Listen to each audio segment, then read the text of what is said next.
The Galactic Agricultural Academy stood like a chrome and crystal monument to advanced civilization, its spires reaching toward 3 suns that painted the sky in shades of amber and rose.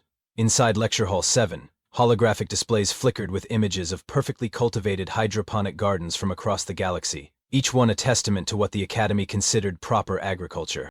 Professor Vex Thornbeak adjusted his iridescent feathers and cleared his throat with the kind of pompous authority that only came from having 6 degrees in xenobotanical sciences and an ego the size of a gas giant. His talons clicked against the podium as he surveyed his classroom of eager alien students, each species represented by what they considered their brightest agricultural minds. Well, almost each species. Sitting in the back row, looking decidedly out of place among the chittering Zephyrians and the elegantly floating crystalline entities, was Jake Martinez, the only human at the Academy, the only human most of these aliens had ever seen, actually. He slouched in a chair that was clearly designed for someone with at least 4 limbs and possibly gills, trying to take notes on a datapad that kept auto-correcting his Earth terminology into what the translator deemed more appropriate galactic standard. Professor Thornbeak's golden eyes settled on Jake with the kind of look usually reserved for particularly interesting bacteria samples. "Ah yes, our primitive specimen is here today. How delightful." Jake had stopped correcting the primitive comments after his first week.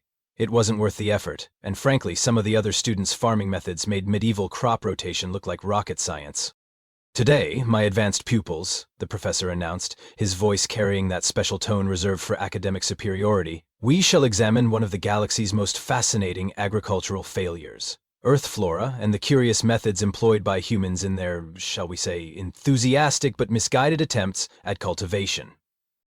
A ripple of what Jake had learned to recognize as alien amusement went through the classroom. Crix, a mantis-like Zethri in the front row, actually rubbed his scythe arms together in glee. Bloob, whose gelatinous form took up 2 seats, quivered with what passed for laughter among molluscoids. "We shall title today's lecture," Professor Thornbeak continued with obvious relish, "Useless Earth Flora and Why Advanced Civilizations Abandoned Such Primitive Methods." Jake felt his jaw clench. This was going to be a long day.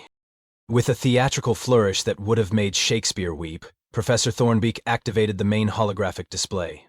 The first image materialized above their heads, a beautiful red tomato, glistening with morning dew. "Behold," the professor announced with the kind of dramatic flair usually reserved for declaring war, "the Solanum lycopercum. Humans call this abomination a tomato. Note the garish red coloration, clearly a warning sign in nature. And yet, these primitive beings consume it regularly." Crix leaned forward, his compound eyes reflecting the hologram. "But Professor, surely the bright color indicates toxicity." "Precisely, my astute student. Any civilized species would recognize this as nature's way of saying, 'Do not eat me.' But humans, in their infinite wisdom, decided to cultivate millions of these red, poison spheres." Jake bit his tongue, hard. The irony that half the galaxy's most popular dishes contained tomato-based sauces apparently hadn't occurred to the professor. The hologram shifted to display wheat, golden stalks swaying in a digital breeze. Professor Thornbeak's beak curved into what Jake had learned was the avian equivalent of a sneer. "And here we have wheat, Triticum aestivum. Observe how humans expend enormous resources cultivating what is essentially inedible grass, then perform elaborate processing rituals to make it barely palatable. Advanced civilizations abandoned such inefficient practices millennia ago." Loob's gelatinous form rippled with amusement. "Do they really consume grass, Professor?" "Indeed they do, my translucent friend. They grind it into powder, add various chemicals, apply heat, and somehow convince themselves the resulting substance is nourishment." Jake's pencil snapped in his grip. Bread. The professor was describing bread like it was some kind of primitive witchcraft. The parade of agricultural mockery continued. Potatoes were dismissed as dirt tumors that require absurd amounts of soil disruption. Carrots were orange root appendages with negligible nutritional value. Rice was tiny seeds that demand flooding entire landscapes in an ecological disaster masquerading as farming. With each dismissal, the alien students nodded sagely, their various forms of heads bobbing in agreement. Jake watched his home planet's agricultural heritage get torn apart by a bird brain who probably couldn't grow moss in a swamp. "But Professor," called out Zara, a crystalline entity whose voice chimed like wind chimes, "if these plants are so useless, how did humans survive long enough to develop space travel?" Professor Thornbeak preened his neck feathers, clearly delighted by the question. An excellent inquiry. The answer, my luminous colleague, is that humans are remarkably stubborn. They clung to these inferior methods long after they should have evolved beyond them. It is, frankly, a testament to their tenacity rather than their intelligence. The classroom erupted in what Jake now recognized as multi-species laughter. Chittering, bubbling, chiming, and sounds that had no equivalent in human language, all blended into a symphony of academic superiority. Jake's hands clenched into fists. He'd sat through weeks of this garbage, but something about today felt different. Maybe it was the way Thornbeak's golden eyes kept glancing his direction, clearly enjoying the humans' discomfort. Maybe it was the smug expressions on his classmates' faces as they reveled in their supposed agricultural enlightenment. Or maybe Jake was just tired of being treated like a living museum exhibit of primitive evolution. However, Professor Thornbeak continued, his voice rising with theatrical emphasis, I have saved the most egregious example for last. The plant that represents everything wrong with human agricultural philosophy. The hologram shimmered and reformed, displaying tall green stalks topped with golden tassels and thick ears wrapped in husks. Ladies, gentlemen, and non-binary entities, the professor announced with obvious relish, I present the absolute pinnacle of human agricultural failure. The holographic corn swayed gently in a simulated breeze, each kernel catching the artificial light like tiny golden gems. To Jake, it looked beautiful. To Professor Thornbeak, it apparently looked like an affront to nature itself. Behold, the amaze. Corn, as humans so primitively call it, the professor's voice dripped with disdain.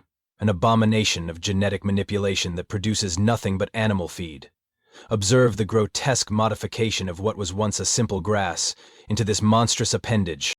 He gestured at the hologram with one wing, his feathers practically vibrating with academic outrage. Humans spent thousands of years turning a perfectly adequate wild plant into this bloated, inefficient monstrosity. And for what purpose? To feed their livestock. Even they recognize it is unfit for civilized consumption. The alien students were eating this up like it was premium entertainment. Crix was taking notes so fast his scythe arms were practically smoking. Bloob had formed what might have been popcorn-shaped protrusions in excitement, though Jake doubted the irony was intentional. Furthermore, Professor Thornbeak continued, warming to his theme, corn requires massive amounts of water, depletes soil nutrients at an alarming rate, and produces a crop so nutritionally void that humans must artificially supplement it with vitamins to prevent disease.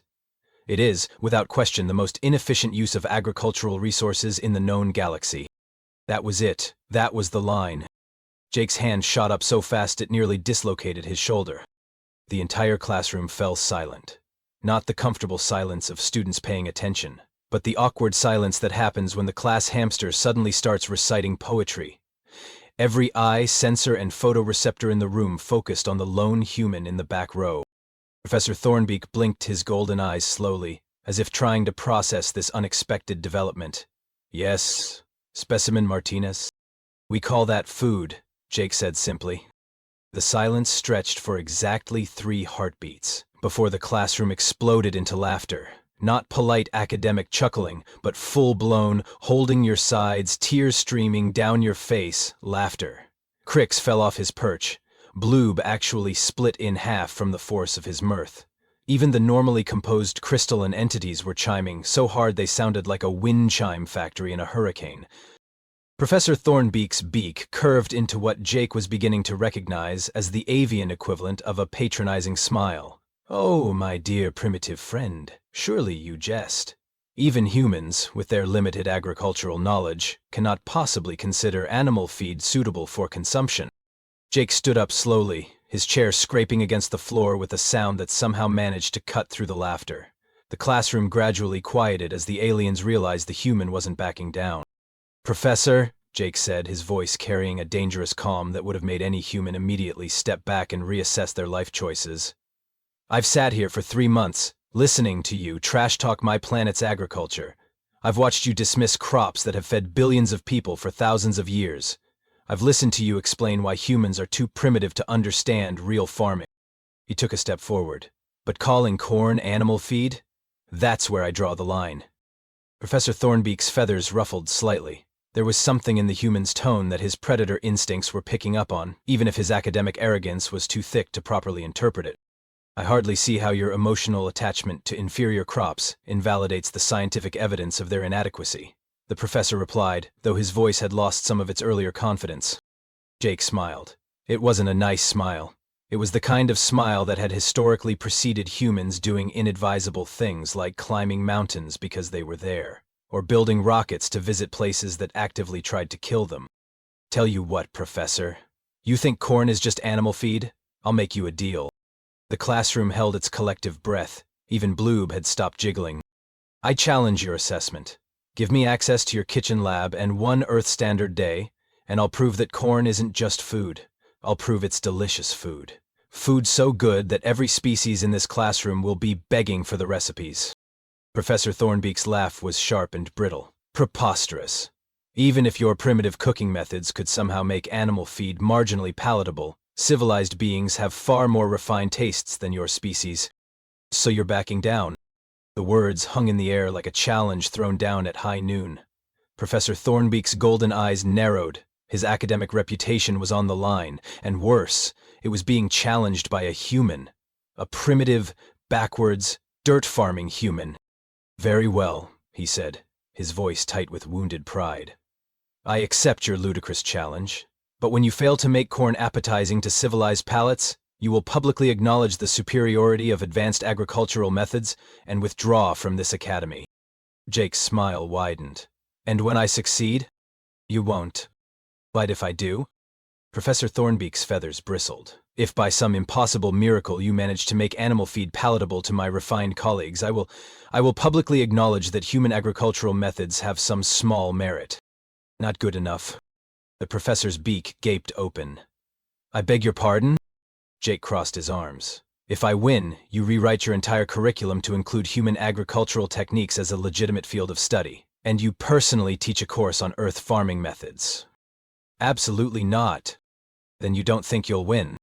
It was a trap, and Professor Thornbeak walked right into it with the confidence of a PhD who had never been wrong about anything in his life. Fine, he snapped. But I'm betting my tenure on this, human. When I win, you leave this academy and admit that your species has no business studying advanced agriculture. Jake extended his hand. Deal. Professor Thornbeak stared at the offered appendage for a moment before gingerly extending one wing to shake it. Neither of them noticed that several alien students were already quietly placing bets on the outcome. The Academy's kitchen lab was a marvel of galactic technology. Molecular gastronomy stations hummed next to hydroponic herb gardens that floated in zero-gravity chambers. Crystalline heating elements could adjust temperature to within 1,000th of a degree, and the ingredient synthesizers could create any known compound in the galactic database. Jake ignored all of it. Instead, he walked straight to the storage unit where he'd convinced the Academy to keep a small supply of Earth crops for his primitive research projects. The other students and Professor Thornbeak filed in behind him, chattering with anticipation. They were expecting a spectacle, probably something involving the human embarrassing himself with crude cooking techniques. They had no idea what was coming. All right, Jake said, pulling out several ears of corn still in their husks. Let's start simple. Professor Thornbeak, you said this was animal feed, right? Correct. Suitable only for livestock consumption. Jake grinned and began shucking the corn with practiced movements. Funny thing about humans, Professor. We've got this weird habit of taking things other species consider worthless and turning them into something amazing. He tossed the husks aside and held up a perfect ear of yellow kernels. Pop quiz, class. Anyone know what happens when you apply heat to corn kernels?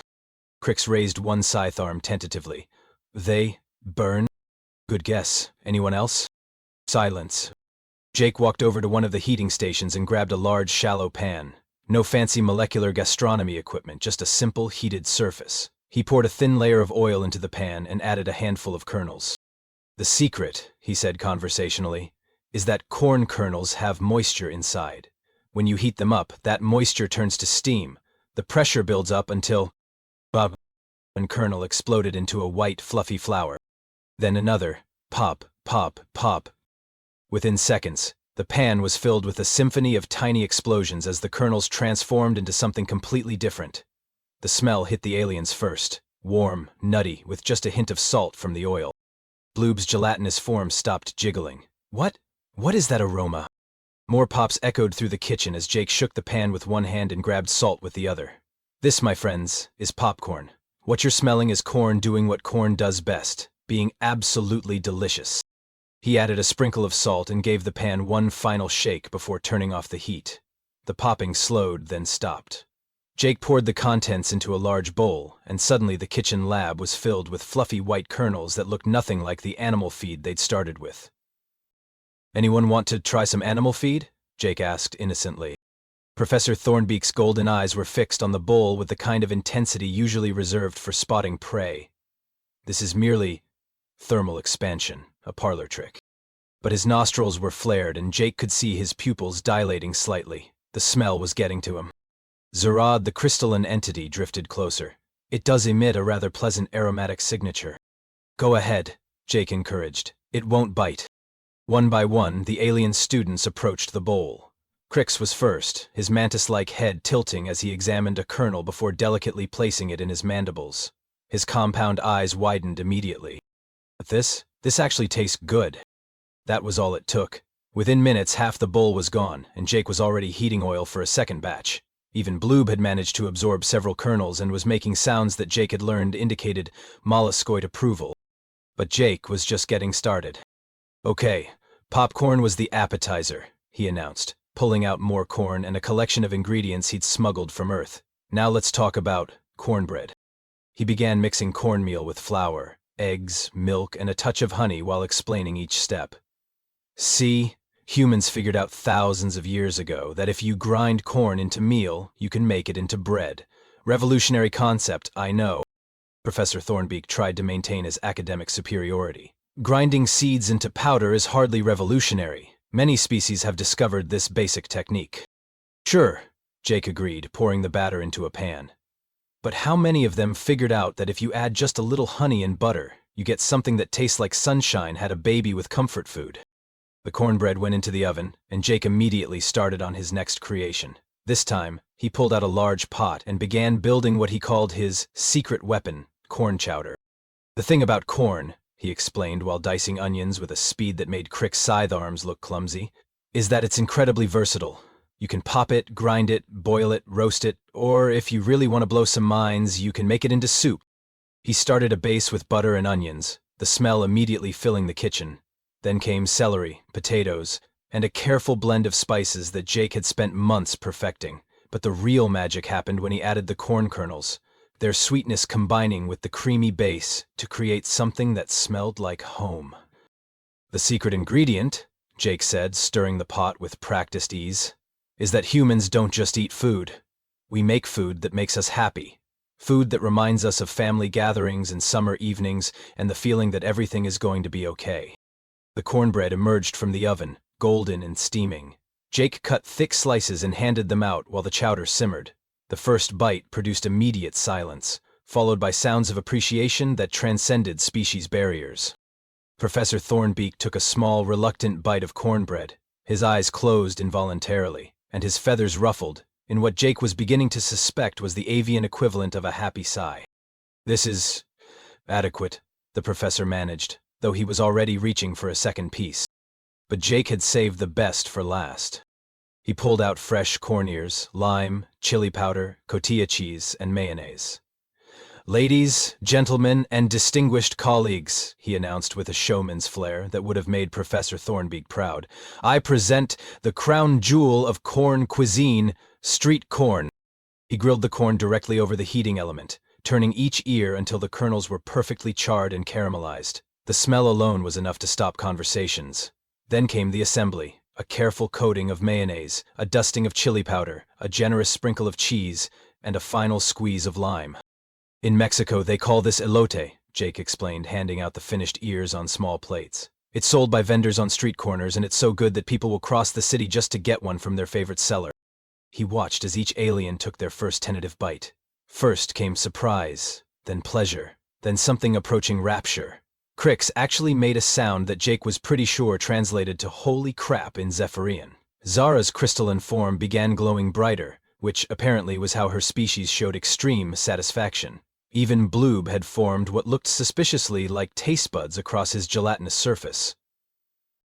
But it was Professor Thornbeak's reaction that made Jake's day.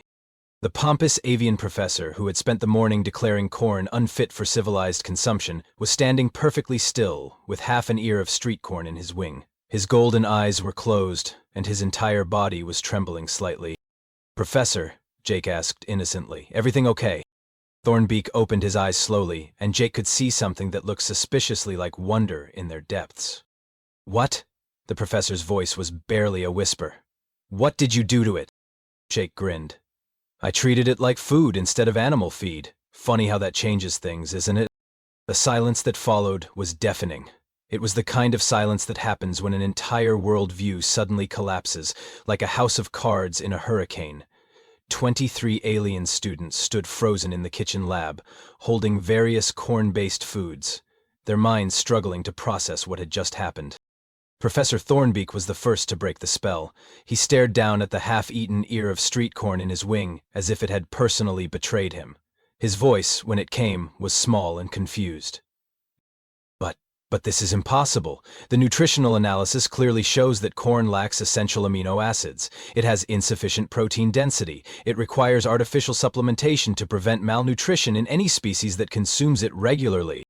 Jake wiped his hands on a kitchen towel, his expression patient, in the way that teachers get when they're about to explain something important to a particularly dense student. "Professor, can I ask you something? When you ran those nutritional analyses, were you testing raw corn kernels?" "Of course. The scientific method demands that we analyze foodstuffs in their base form to determine their objective nutritional value." "Right." Jake nodded slowly. "And when you calculated the efficiency ratios for corn production, did you factor in crop rotation, companion planting, or integrated pest management?" Professor Thornbeak's feathers began to ruffle with irritation. "Those are primitive techniques that advanced civilizations have moved beyond. Modern agriculture focuses on individual crop optimization in controlled environments." "And when you assessed corn's usefulness as a food source, did you consider processing methods, preparation techniques, or flavor enhancement?" The professor's golden eyes narrowed. "Flavor is subjective and irrelevant to nutritional science. We focus on measurable metrics: protein content, vitamin density, caloric efficiency per unit of production cost."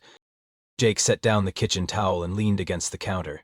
"Professor, I think I see the problem." The alien students were all staring now, some still holding food, others openly taking notes. Crix had his scythe arms poised over his datapad like a court reporter. Even Bloob had formed what looked suspiciously like ears to better hear the conversation. "You've been analyzing food like it's fuel," Jake continued. "Like the only thing that matters is cramming the maximum nutrients into the minimum space with the least effort. But humans figured out something a long time ago that apparently the rest of the galaxy missed." He gestured around the kitchen, at the bowls of popcorn, the remaining cornbread, the pot of simmering chowder that was still making everyone's mouths water. "Food isn't just fuel. Food is culture. Food is community. Food is comfort and celebration, and the thing that brings people together when everything else falls apart." Professor Thornbeak opened his beak to object, but Jake held up a hand. "You want to know why corn is so important to humans? It's not because it has the perfect amino acid profile. It's because we learned to make it delicious in 100 different ways. We learned to combine it with beans to get those complete proteins your nutritional analyses are so worried about. We learned to process it with lime to increase its nutritional availability. We learned to celebrate it." Jake pulled out his datapad and began calling up files. "You want numbers? Here are some numbers. Corn feeds more people on Earth than any other crop. Not because it's nutritionally perfect in isolation, but because humans learned to work with it. Tortillas, polenta, grits, hominy, succotash, corn chips, corn syrup, bourbon whiskey, and about 3,000 other applications that your databases don't have because nobody bothered to ask humans how they actually use the stuff." Zara's crystalline form chimed softly. "Are you suggesting that the limitation is not in the crop, but in our understanding of its applications?" "Exactly," Jake pointed at her with enthusiasm. "You analyzed corn like it was supposed to be perfect all by itself. But humans don't eat crops in isolation. We eat meals, we eat combinations, we eat things that taste good and make us happy, and somehow, miraculously, we manage to stay healthy doing it." Bloob rippled thoughtfully. "But surely the advanced hydroponic systems of the Centauri Collective produce superior nutritional profiles." "Do they taste good?" Jake interrupted. The question hung in the air like a challenge. Bloob's rippling slowed. I mean, taste is not really the primary consideration. Right there, Jake said, pointing at him. That's the problem. The Centauri Collective makes perfect nutrition cubes that taste like cardboard because they forgot that creatures need to actually want to eat their food. He walked over to the holographic display that still showed the image of corn and began manipulating the controls. Friday. Display global crop production statistics for Earth, organized by total calories produced annually. The hologram shifted to show a chart that made Professor Thornbeak's eyes widen. Corn was at the top by a significant margin, followed by wheat, rice, and soybeans. Now display crop diversity statistics for the same period. Another chart appeared, showing thousands of varieties of corn alone, each adapted to different climates, soil conditions, and culinary applications. Now show me the equivalent data for any other planet in the galactic database. The charts that appeared were depressingly uniform. Planet after planet showed the same pattern. A handful of highly optimized crops grown in sterile, controlled conditions, producing food that met every nutritional requirement, and absolutely none of the cultural ones. Crix's mandibles clicked rapidly as he processed this information. Are you telling us that humans achieve agricultural success through diversification and flavor optimization? Among other things, yeah, Jake grinned. Turns out when you make food that people actually want to eat, they eat more of it. When they eat more of it, they stay healthy. When they stay healthy, they can work on other things like art and science, and figuring out how to travel between stars. Professor Thornbeak was staring at the holographic displays with the expression of someone whose entire understanding of reality had just been turned inside out. But the efficiency calculations, he whispered, are wrong, Jake said gently. You calculated the efficiency of growing corn in isolation, processed it minimally, and fed it to species that had never developed a cultural relationship with it. It's like judging the efficiency of music by measuring the acoustic properties of individual notes without ever hearing a symphony. He walked over to the pot of corn chowder and ladled some into a bowl for the professor. Here, this has corn, potatoes, onions, celery, milk, and about 8 different spices. The corn provides sweetness and texture. The potatoes add substance and starch. The milk contributes protein and calcium. Together they create something that's nutritionally complete and delicious enough that humans will actually choose to eat it. Professor Thornbeak took a tentative sip. His eyes closed again, and this time Jake was sure he heard a small moan of pleasure. This is actually a complete meal, the professor said, his voice filled with wonder. Now you're getting it. The other students began bombarding Jake with questions. What about those red poison spheres the professor had mentioned? How did wheat processing actually work? Were potatoes really just dirt tumors, or was there more to the story? Jake found himself fielding questions about crop rotation, companion planting, fermentation, preservation techniques, and the cultural significance of harvest festivals. With each answer, the alien students looked more amazed and more embarrassed. Finally, Zerara asked the question that was on everyone's mind. Jake, if human agricultural methods are this sophisticated, why does our curriculum dismiss them as primitive? Jake looked around the kitchen lab, at the faces of creatures from a dozen different worlds, all of them intelligent, all of them eager to learn, and all of them realizing that they'd been taught to dismiss an entire planet's worth of knowledge without ever bothering to understand it. Because, he said quietly, sometimes the difference between primitive and advanced isn't about technology. Sometimes it's about wisdom. And sometimes, the most advanced thing you can do is admit that you don't know everything. Professor Thornbeak set down his empty bowl of chowder and looked around the kitchen lab as if seeing it for the first time. His voice, when he spoke, was barely above a whisper. I believe I may have made a significant error in my curriculum design. The admission hung in the air like smoke from a campfire, carrying with it the weight of shattered academic pride and the faint aroma of corn chowder. Professor Thornbeak stood in the middle of his kitchen lab classroom, surrounded by the evidence of his spectacular wrongness. Empty bowls that had contained animal feed, alien students licking their fingers clean of primitive seasonings, and one very satisfied human who was already mentally drafting his acceptance speech for whatever agricultural award the galaxy might give him. The silence stretched until Crix, bless his mantis-like heart, raised one scythe arm tentatively. Professor, does this mean Jake won the challenge? Professor Thornbeak's golden eyes surveyed the carnage of his former worldview. Bloob was still absorbing the last traces of street corn from his plate-like appendages. Zara's crystalline form was glowing with what Jake had learned was the equivalent of a food coma. Half the class was already asking for recipes, and the other half was taking notes on human agricultural philosophy with the fervor of religious converts. What? The professor's laugh was brittle, like autumn leaves cracking underfoot. My dear Crix, one implies this was a competition. What occurred here today was something far more educational and infinitely more humbling. He turned to face Jake, and for the first time since the human had arrived at the academy, there was no condescension in his gaze. Just the kind of respect that comes from watching someone completely demolish your assumptions while somehow managing to feed you the best meal you've ever tasted. Specimen Martinez, he began, then caught himself.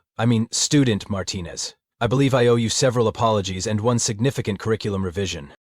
Jake wiped his hands on his apron. When had he put on an apron? And shrugged with the kind of casual grace that made it look like overthrowing galactic agricultural orthodoxy was just another Tuesday for him. Apologies accepted, Professor. But I think we can do better than just revising your curriculum. Professor Thornbeak's head tilted in that way that indicated intense alien curiosity mixed with a healthy dose of apprehension. What did you have in mind? Jake grinned and pulled out his datapad, fingers dancing across the interface with practiced ease. Well, we made a deal, remember? I prove corn is delicious, you teach a course on earth farming methods. Ah, yes, our wager. The professor's feathers ruffled slightly. I suppose I did agree to those terms. You did. But here's the thing, Professor. I don't want you to teach a course on earth farming methods.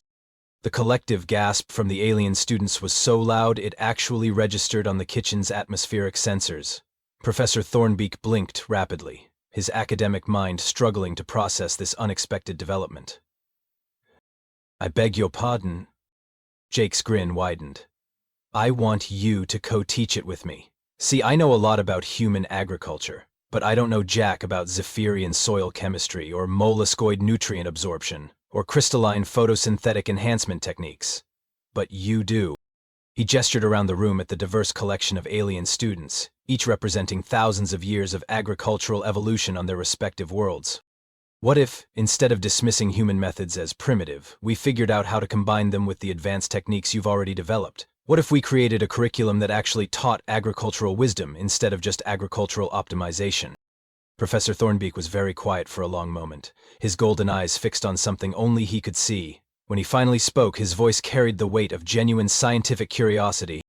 You're proposing an integrated approach, human cultural agriculture combined with galactic technological advancement? Exactly. Imagine what Bloob could do with fermentation techniques if he understood how humans developed cheese-making over thousands of years. Picture Crix applying precision agriculture to companion planting methods that Earth farmers perfected through trial and error. Bloob rippled with excitement. Could we really learn to make cheese? Buddy, by the time I'm done with you, you'll be aging cheddar that would make Wisconsin weep with joy. Zara chimed in with her musical voice. And we could apply our mineral enhancement techniques to improve soil nutrition for crop rotation systems? Now you're thinking like a farmer, Jake said approvingly. Professor Thornbeak's feathers were beginning to smooth down, and Jake could see the gears turning behind those golden eyes. The professor was remembering what it felt like to discover something new, to have that moment of revelation that made all the years of study worthwhile. This would require a complete restructuring of the Academy's agricultural program, he said slowly. Yep. It would mean admitting that our current methods are incomplete.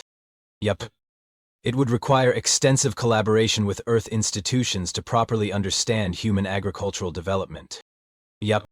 And it would mean that I, Vex Thornbeak, Professor of Advanced Agricultural Sciences, would have to acknowledge that I learned something significant from a species I previously dismissed as primitive. Jake's expression softened slightly. Professor, there's nothing primitive about recognizing wisdom wherever you find it. Some of the smartest people I know are the ones who aren't afraid to admit when they're wrong. Professor Thornbeak straightened his posture, and Jake could see him making a decision that would probably echo through galactic agricultural education for decades to come.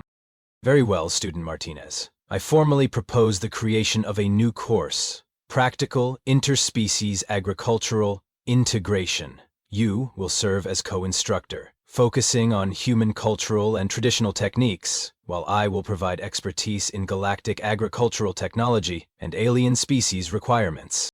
The alien students erupted in cheers that sounded like a xenobiology textbook having a party.